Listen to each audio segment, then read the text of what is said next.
ഈ അടുത്തിടയ്ക്ക് ഞാനൊരു കുടുംബവുമായി സംസാരിച്ചപ്പോൾ അവരെന്നോടൊരു സംഭവം പറഞ്ഞു. അപ്പനും അമ്മയും 2 മക്കളും കൂടെ കേരളത്തിൽ ഒരു സ്ഥലത്ത് നിന്ന് മറ്റൊരു സ്ഥലത്തേക്ക് യാത്ര ചെയ്യുന്നു. സന്ധ്യാസമയമാണ്. വഴിയിൽ ഒരു ആക്സിഡൻറ്റ് കണ്ടു. അപ്പോൾ ഈ പിള്ളേർ പറഞ്ഞു, നമുക്ക് വണ്ടി നിർത്താം, എന്താണെന്നൊന്നും നോക്കാം. അപ്പോൾ ഈ അപ്പനും അമ്മയും പറഞ്ഞു, നിനക്ക് അടങ്ങിയിരുന്നു കൂടെ. അപ്പോൾ ഇവർ കുടുംബമായി പള്ളിയിൽ പോകുന്ന, സൺഡേ സ്കൂളിൽ പോകുന്ന ഒക്കെ കുടുംബമാണ്. അപ്പോൾ ഈ 2 മക്കളിൽ ഒരാൾ പറഞ്ഞു, കഴിഞ്ഞ ആഴ്ച ഞങ്ങൾ സൺഡേ സ്കൂളിൽ നല്ല ശമരിയാക്കാരൻ്റെ കഥയാണ് പഠിച്ചത്, അതുകൊണ്ട് നമുക്കിത് നിർത്തി എന്താണെന്ന് നോക്കുക. അപ്പനും അമ്മയും പറഞ്ഞു, അടങ്ങിയിരിക്കണമെന്ന് പറഞ്ഞു. ഏതായാലും അവർ വണ്ടി നിർത്തിയില്ല, തിരിച്ച് വീട്ടിൽ ചെന്നു. അത്താഴമൊക്കെ കഴിഞ്ഞു. പ്രാർത്ഥിക്കാൻ പിള്ളേരെ വിളിച്ചു. അവർ പറഞ്ഞു, ഇനി മേലിൽ ഞങ്ങളെ പ്രാർത്ഥനയ്ക്ക് വിളിക്കരുത്.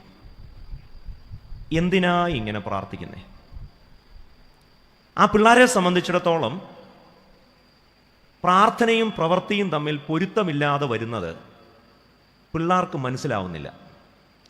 എന്നാൽ നമുക്ക് ഇതിൽ ഒരു പൊരുത്തക്കേടും തോന്നുന്നില്ല എന്നുള്ളതാണ് നമ്മുടെ പ്രശ്നം.